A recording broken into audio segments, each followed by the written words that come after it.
안녕하세요. 여러분과 국사 강의 함께하게 될 인천 고려 검정고시학원에서 국사 강의하고 있는 김가영 선생님입니다. 네. 저 같은 경우에는 여러분하고 실제로 이제 현장에서 한 5년 정도 사회랑 특히 국사를 많이 배웠었는데요. 가르치고 배우고 했었는데요. 여러분도 지금 마찬가지로 책상에 앉아 계실 때 어떤 마음으로 앉아 계세요? 와, 국사 너무 재밌겠다 보다는 이거 시험 때 평균 점수 이상은 나와야 되는데, 혹은 만점 맞아야 되는데, 너무 어렵다. 외울 거 진짜 많은 과목이다. 근데 그러면서도 어때요? 왠지 조금 뭔가 내가 알고 있는 어떤 것을 배운다는 느낌이 들어서 조금은 약간 설레는 분도 계실 것 같아요. 하지만 누구에게나 마찬가지로 국사라는 과목은 부담 100배 과목입니다. 자, 저하고 이제 함께 저희 국사의 전반적인 것들 이제 앞으로 쭉 수업을 하면서 보게 될 거고요. 지금 이 시간에는 그럼 우리가 앞으로 배우게 될 이런 국사라는 과목 어떤 과목이고 실제로 검정고시에서 어떻게 진행이 되는지 그리고 한번 쭉 훑어보는 시간 그리고 앞으로 어떻게 어떤 마음을 가지고 어떤 방식으로 공부를 하면 되는지 저랑 함께 가보도록 하겠습니다. 자, 아까도 말씀드렸지만요. 국사는 재밌어요. 왜냐면 정말 편안한 마음으로 강의를 들으면 어때요? 재밌는 얘기를 듣는 것 같아요. 옛날 얘기예요. 근데 이제 이거를 시험을 본다 그러면 그쵸? 외워야 되죠. 문제를 풀어내야 되는 압박감 때문에 점점 재미없어집니다. 하지만 이렇게 재미없어지는 순간 국사라는 과목을 잡기 너무 힘들어요. 그래서 여러분이 국사를 공부하시는 동안 그냥 어떻게 하면 돼요? 재밌게 들으시면 돼요. 그게 가장 큰 포인트입니다. 외울 것도 있고요. 학습해야 할 것도 굉장히 많은데 그냥 재밌게 뭐 하시면 돼요? 읽으시면 돼요. 재밌게 강의를 들으시면 되겠습니다. 자, 그러면 우선 우리 국사 과목 어떻게 출제되고 있는지 출제 경향 한번 분석해 볼게요. 그래프가 나왔습니다. 자, 뭔 말인지 하나도 모르겠죠? 그렇게 중요하진 않습니다. 선생님이요, 한 5년 정도의 출제 경향을 분석해 봤어요. 그동안 선생님도 강의를 쭉 해오면서 학생들이 어떻게 출제 경향 그리고 어떻게 난이도를 느꼈는지 이렇게 많이 봤는데요. 우선은 단원별로 어떻게 나왔나 보면 조금 있다가 각 단원별로 어느 시기인지 설명드리겠지만 지금 보시면 알겠지만 앞쪽 그쵸? 지금 여기 선사시대, 그 다음에 고려시대, 선사, 삼국시대, 고려시대, 그리고 조선시대까지 문제가 거의 절반 이상이 나오고요. 조선시대 이후에는 문제의 출제 비중이 좀 떨어지는 모습이 보입니다. 그래서 어디가 더 중요하다 전반적으로 그쵸? 역사가 긴 곳 선사부터 조선까지 앞부분이 조금 더 강조된다. 라고 하는 걸 알 수 있습니다. 실제로 여기가 지금 1단원, 2단원, 3단원인데 어때요? 절반 이상을 차지하고 있죠. 하지만 여기서 우리가 간과하지 말아야 할 것 한 가지 있습니다. 2014년 1회부터 어떤 일이 발생했어요? 교과서가 개정이 됐어요. 그러면서 예전에는 교과서 단원이 총 10개였다면 그중에 이 3단원, 지금 현재 3단원이라고 하는 곳까지 가는데 거의 7단원이었거든요. 그러니까 예전에는 요만큼이 몇 단원이었어요. 7단원에 해당돼서 문제를 많이 내도 상관이 없었어요. 근데 지금 어떻게 됐어요? 절반으로 줄어들었죠. 그럼 앞으로 어떻게 될 것이다? 조선 후기 이후의 문제가 어떻게 될 것이다?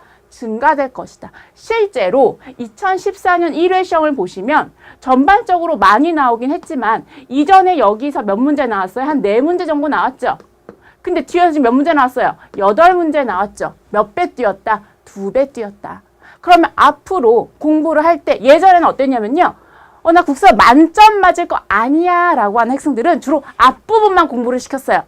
여기만 해도 충분히 합격이거든. 여기만 공부해도 80점은 나오거든.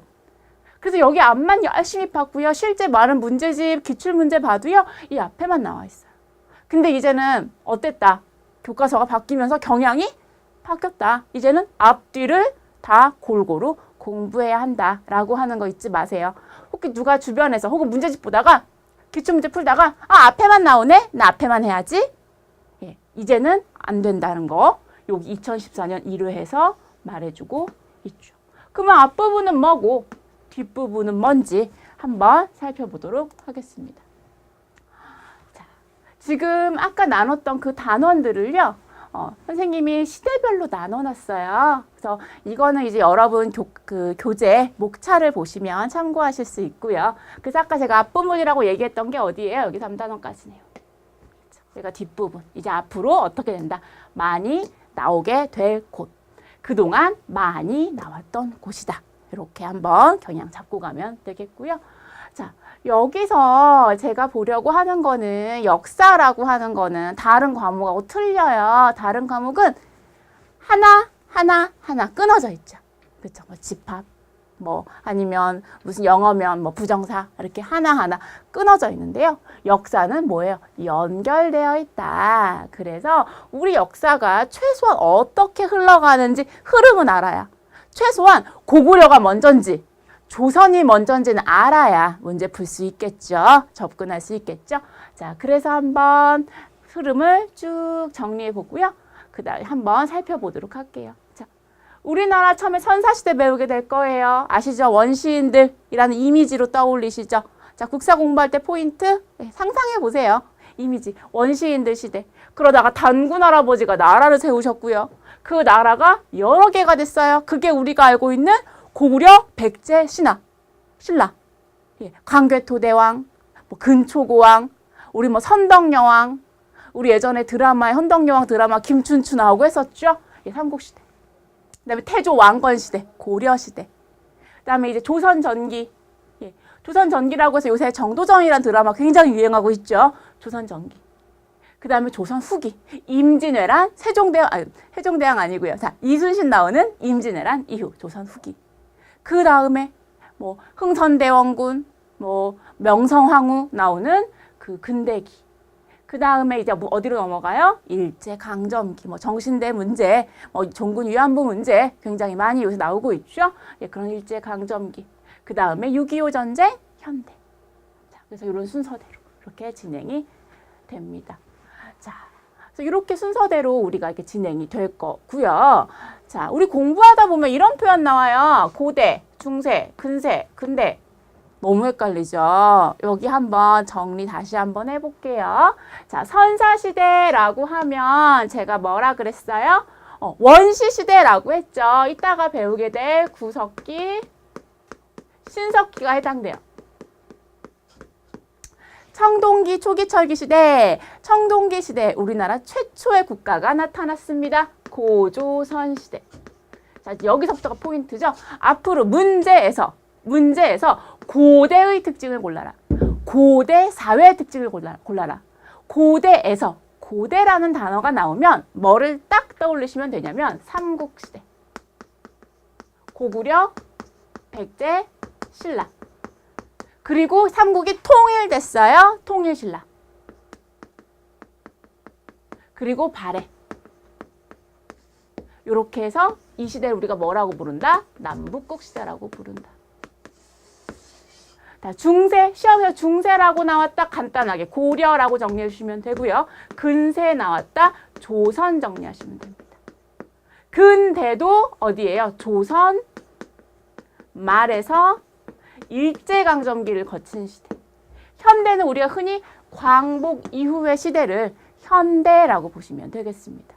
자, 이렇게 정리해드리는 이유, 이제 앞으로 우리가 문제 풀면서 제가 무수히 얘기하겠지만 문제에서 이렇게 나오거든요. 친절하게 조선시대에서는 혹은 고려시대의 특징은 이라고 나오면 참 좋겠는데 문제는 친절하지 않죠. 중세의 특징을 골라라. 고대의 특징을 골라라. 짜증이 확 납니다. 그때 대비하시라고 미리 말씀드립니다. 자, 이제 그 각 단원별로 어떤 문제들이 많이 출제가 되는지 한번 짚어보고 갈게요. 이 부분은 지금 뭐 다 공부하기보다는 이렇구나 하시다가 나중에 공부 이렇게 쭉 하시다가 문제 풀이 때쯤 돼서 다시 OT 강의 한번 더 들어보면서 이런 거 나온다고 했지 이렇게 맥을 잡으셔도 됩니다. 자, 선사시대에는요, 주로 뭐가 중요하냐면 유물이 중요해요. 그래서 저도 수업할 때 사진 좀 보여드리면서 수업할 거예요. 실제로 비쌀무늬 토기 사진이 시험지에 딱 나오고 어느 시대냐 이렇게 많이 물어봅니다. 유물이 중요하고요. 삼국시대에서 중요한 거 지도가 중요하고 왕이 중요합니다. 불교를 수용한 왕은 백제, 전성기 때 왕은 해서 주로 왕에 대한 문제를 굉장히 많이 물어봐요. 자, 그러면 남북국 시대 통일신라와 발해는 뭐를 물어보냐면요. 통일신라는 굉장히 길지만 문제는 굉장히 간단합니다. 신라의 중대와 하대의 특징을 비교하면 그냥 끝나요. 제가 표 하나 그리고요. 얘랑 얘랑 달라요. 그러면 거기서 문제가 다 나옵니다. 중대, 하대 비교하는 거. 자, 발해는요. 왕 딱 3명 나와요. 누구 다 한 단어씩 정리됩니다. 그것만 외우시면 되고요. 발해 사회 특징이 있어요. 그러니까 고구려를 계승했다 이런 특징들이 있거든요. 요거 한 5개 정도만 정리하면 됩니다. 고려는요. 흐름이 중요해요. 제가 고려를 수업할 때는 칠판 가득히 흐름을 적어놓고 흐름별로 키워드를 정리해 드릴 겁니다. 고려시대는 흐름이 중요하다. 조선 초기에는요. 왕이 중요하고요. 조선 후기부터는 흐름이 중요합니다. 제가 왕이 중요하다는 건데 문제가 이렇게 나온다는 거예요. 세종대왕의 업적은 무엇일까요? 한글을 만든 왕은? 제가 굉장히 쉽게 내긴 했지만 그런 식으로 어떠한 왕에 대한 업적을 연결하는 문제고요. 흐름은 어떠한 사건 순서대로 인과관계를 파악하는 문제들이 등장할 수 있습니다. 자, 여기 뒷부분은요. 여기가 꽃이죠. 암기가 굉장히 많습니다. 하지만 여기는 분위기만 파악하시면 돼요. 이 시대 분위기 파악하시고요. 제가 암기할 거 많다 그랬어요, 여기. 근데 여기는 부담 없어요. 왜냐면 맨날 나오던 게 반복해서 나오거든요. 맨날 똑같은 게 반복해서 나오니까 문제 풀다 보면 수업 듣고 문제 막 풀다 보면 자동으로 외워질 겁니다. 그래서 부담 없이 한번 쭉 이렇게 문제 나오는 키워드. 그리고 제가 이렇게 강조했던 키워드대로 문제가 나오는 시제 출제 경향대로 수업하니까 잘 따라만 오시면 아마 이 강의가 끝날 때쯤 이 말이 뭔 말인지 다 이해하시고 국사 다 만점 맞을 수 있을 겁니다. 자, 그럼 학습 어떻게 하냐? 제가 국사는 뭐라 그랬어요? 옛날 얘기다. 분위기 파악하세요. 여러분 드라마 보실 때 어때요? 분위기 파악하시죠? 요새 제가 지금 굉장히 재밌게 보려고 하는 드라마 하나 있는데 어떤 되게 잘생긴 남자 배우가 북한에서 온 의사로 나와요. 그 드라마 처음에 2회 때 보니까 어떤 분위기지? 어두운 드라마인가? 밝은 드라마인가? 긍정적인가? 부정적인가? 이 등장인물은 나쁜 놈인가? 착한 놈인가? 그런 거 파악되시죠? 누가 얘 나쁜 놈이에요 얘기 안 해도 그 맥락 속에서 여러분 파악되시듯이 국사도요 흐름과 분위기 파악하시면 돼요. 이것도 제가 해드립니다. 여러분은 잘 그 이야기 속에서 이런 분위기구나, 이런 흐름이구나. 먼저 그 흐름과 맥락을 파악하시면 됩니다. 그 다음에는요, 그 흐름을 제가 정리를 하고요. 거기다가 뭘 정리해드려요? 키워드로 수업을 해드려요. 제가 재밌게 이야기를 하고 키워드 설명해 드립니다. 그때 그 키워드만 여러분이 노트나 책에 밑줄을 치거나 아니면 노트 필기로 정리하시면 됩니다. 국사를 공부하실 때는요, 손이 조금 피곤한 게 좋아요. 왜냐하면 책에 밑줄을 치고 동그라미를 치는 것도 중요하지만 우선 수업한 내용을 내가 직접 노트에 한번 정리를 해보는 거. 그러면서 자동으로 뭐가 돼요? 손으로 쓰면서 키워드가 기억이 될 수 있어요. 억지로 외우지 않아도. 그러니까 여러분 이렇게 수업을 하시면, 제가 수업을 하면요, 재밌게 들으세요. 들으면서 필요한 부분들을 제가 필기한 것과 비슷한 형태로 필기하셔도 돼요. 정리해 보시고, 직접 프린트가 있던 책이 있던 정리해 보시고, 그러면 자동으로 키워드가 정리가 됩니다. 그 다음에 뭘 하세요? 그 필기한 걸 가지고 여러분의 교재를 한번 읽어보세요. 그러면 교재에 굉장히 많은 내용들이 있어요. 근데 거기서 실제로 선생님이 막 강조한 단어는 몇 개 안 돼. 그럼 그게 뭐가 나온다는 거예요? 그게 나온다는 거예요. 그러면 그 단어에 뭐 하면 돼요? 동그라미를 치거나 밑줄을 치면 되겠죠. 이런 분들 계세요. 책에다가 다 밑줄 쳐요. 다 안 중요한데.